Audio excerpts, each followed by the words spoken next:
Hey, welcome back to Crooked Nature. Hey everybody, welcome back to my channel, Crooked Nature. I just wanted to have a good video this morning for you guys about the Tradescantia Zebrina. This is just a basic video and a little bit of information, so if you need a bit more in-depth care and guidance on this, I would look for a longer video. And good luck for that, because there are plenty of them out there. I'm sure you're going to find exactly what you need. This is just a quick talk about this plant's care and its pests and a little bit of management for it for over the winter, for when you want to bring it inside and take care of it a little differently. So there's a ton of different types of the Tradescantia zebrina. It used to be the Tradescantia pendula, I want to say, or the Zebrina pendula. I'm not sure. I just saw its name just a minute ago, but now I'm not finding it in what I was looking at. Oh, Zebrina pendula. It's a creeping plant, guys. This guy usually only gets around 6 to 9 inches tall, but can get up to about 12 inches from the ground up. And it's pretty cool. And it will spread indefinitely. If it has the right conditions, it's going to keep growing and growing and growing and growing and growing and growing.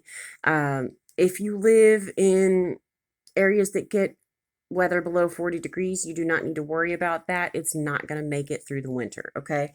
It's going to just die off and you won't have to worry about it. But if you have it as a house plant and you're bringing it in so that you can have a nice trailing plant every year,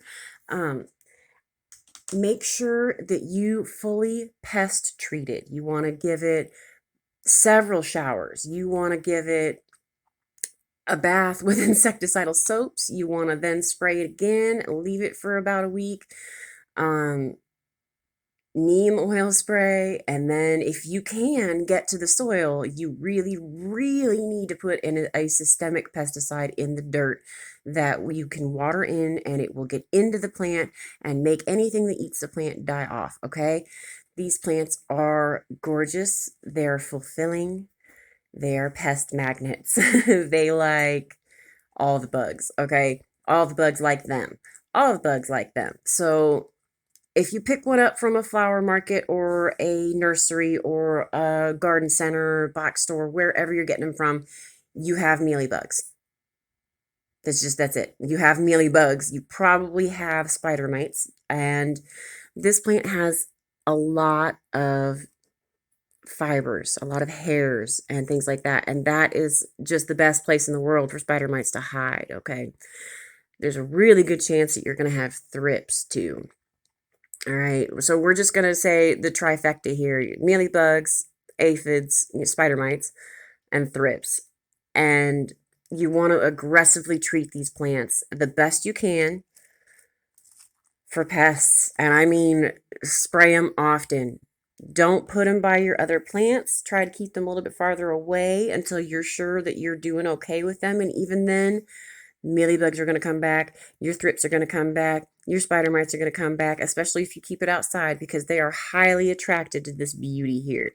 And I mean, look at it. Look at the striping on it. Look at the color on it. Who wouldn't want to eat you? You're beautiful. Love the color on the backs of the leaves. And I love that there's so many different varieties. I do have a Nanook, and I had the opportunity to get a baby bunny bellies, which is another type of Tradescantia with this solid top leaf. The top part of the leaf was solid green and the bottom was purple, and they were very small leaves, and it was just absolutely adorable, but I didn't want another Tradescantia. I've really struggled with them, even though I really do enjoy them.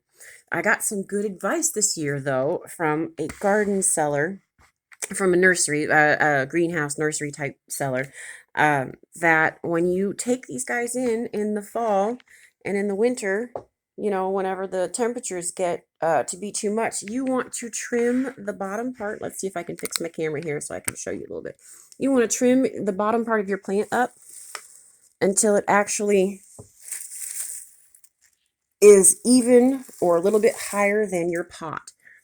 Okay, that's going to make it easier for you to manage. The plant itself isn't going to have to support as much life. And so that's going to make it easier on you for waterings, as well as on it itself. It's going to lose less leaves. So it will look less spindly in the spring when you're ready to set it out. Okay, and you want to harden this plant off. If you're going to put it in sun, you want to harden it off just like any other plant. So you want to give it time in the shade, in nice warm areas with a breeze, over a period of about 2 weeks, maybe a little longer, depending on if you think your plant is ready or not. You'll notice that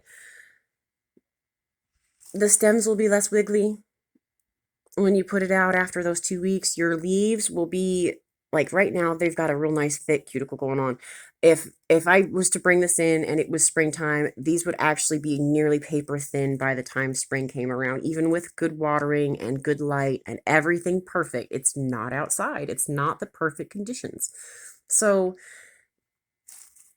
do a little bit of maintenance for them in the winter. Cut your fertilizer back. Fertilize a fourth as often as you did before. And I don't just mean, dilute your fertilizer and continue fertilizing and just, make a, no, I mean, don't fertilize this guy except every other to every third or fourth time you're watering in the winter. And you really do want to hold your water back just a little, not a lot, just a little, but keep watering it. Don't stop watering it. It's not a perennial plant that goes in through dormancy or anything like that. So it still does continue to grow, but because your house isn't going to be as warm and it's not going to be as bright and have a good breeze and be as humid and all that, it's not going to grow quite as well. And if you're trying to encourage it to grow just as well, it might actually struggle and end up becoming more leggy with longer stems between your leaves, much longer, in fact, just depending on your light source and things like that. Tradescantia it's extremely easy to propagate. This little bit right here I'm trying to look at actually has some root right there. Wouldn't take anything for me to take some cuttings from this and put them in a pot and have them really, really procreate, just take off, propagate like nobody's business. But like I said, they are pest magnets, even if they're rewarding. So you want to watch out for that.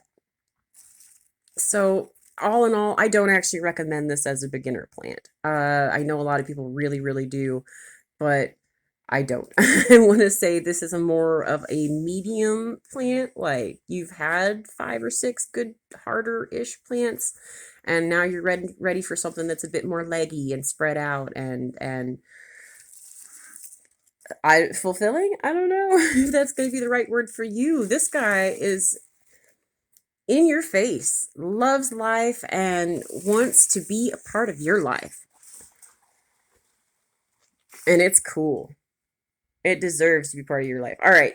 That's enough rambling and talking about this really, really pretty plant. I hope you guys get the opportunity to see Tradescantias in person. They are awesome, and it's so cool when you go into a nursery greenhouse or anywhere that's got them and you see this giant hanging pot and it's just trailing down and it's beautiful and it's got these beautiful stripes and these beautiful purple bellies and it's just so cool. It is so cool. The different colors, the different variations in it, worth all the time. Thank you guys for watching. Have a great day.